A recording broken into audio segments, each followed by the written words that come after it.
amen ka au chi rai hallelujah amen ka chim peng la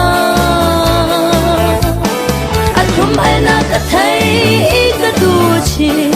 athon nak mol ka hal ka tlai chan khoi hallelujah amen ka si chabi le ka tha dang le thon nak shia ma si oi pa na kang dot na thu san wa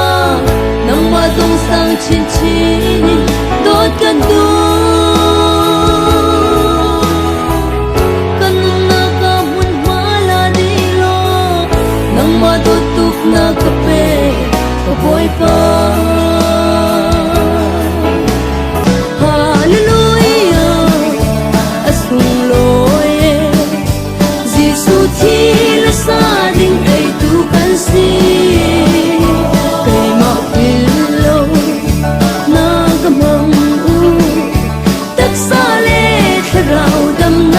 sang sung bulai mi liao an din ai mi til ro tho ni